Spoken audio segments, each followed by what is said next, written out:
It was a corruption case that brought down a government.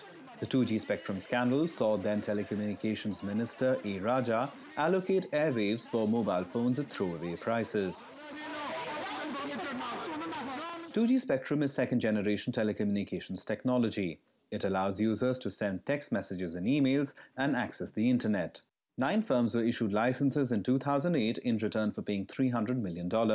The government's auditor said the licenses should have brought in $39 billion more.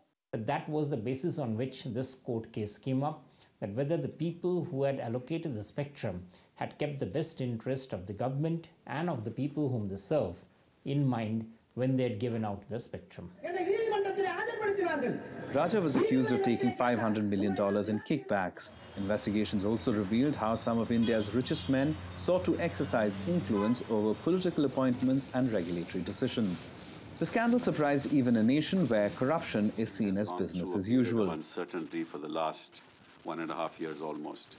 The scandal saw some of the biggest names in Indian corporate houses being summoned and questioned in the court behind me. Top politicians, bureaucrats and businessmen were tried there for 6 years.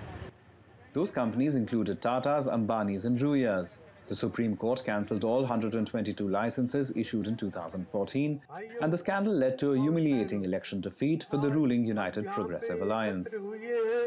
With more than 700 million customers, India is one of the world's biggest telecom markets. But this case made the next government cautious about auctioning telecom airwaves for 3G and 4G services.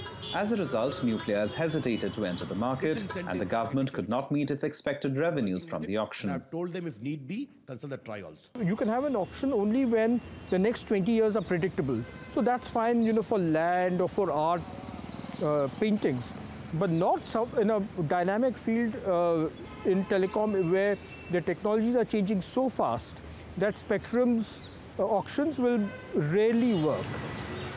Major telecommunications players are hoping the government learns from the scandal.